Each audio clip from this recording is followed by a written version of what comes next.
வணக்கங்க. இன்னைக்கு நாம கருவேப்பிலையில என்ன நன்மைகள்னு பார்க்கலாம்.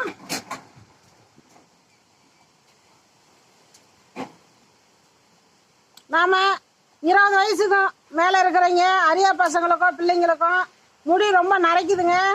நாம் கருவேப்பிலை சேர்த்துக்காதனால தான் நம்ம என்ன பண்ணுறோம், தாளிக்கும் போது மிந்தி அதை தான் எடுத்து எண்ணெயில் போடுறோம், சாப்பிடும்போது அதை தான் மிந்தி எடுத்து கீழே போடுறோம்.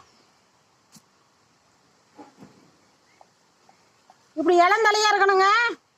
இந்த தலையை மட்டும் எடுத்துட்டு தனியாக நாம் உருவி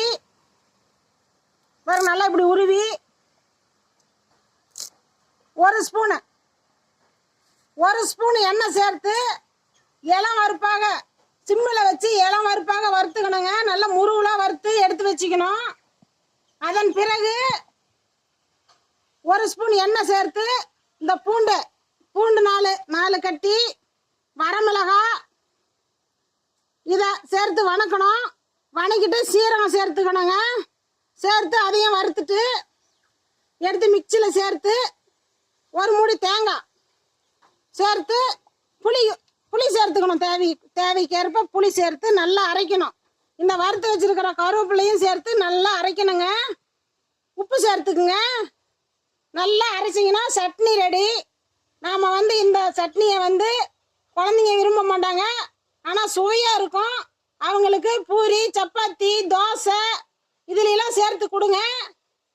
தலைமுடி கருகருன்னு இருக்கும், கூந்தல் நீளமாக வளரும், அழகாக இருக்கும். அன்றாட உணவுல கருவேப்பிலை எடுத்து வேஸ்ட் பண்ணாதீங்க, அதையும் சாப்பிடுங்க. சட்னி ஆட்டுறதுக்கு அப்படி இளந்தலையாக இருக்கணும், அப்போதான் நல்லா இருக்கும். நைஸாக அரை விடும். முத்த தலையாக இருந்தாலும் பரவாயில்ல, நீங்கள் சட்னி செய்து வாரம் 2 முறை சேர்த்துக்குங்க. தலைமுடி கருகருன்னு இருக்கும்.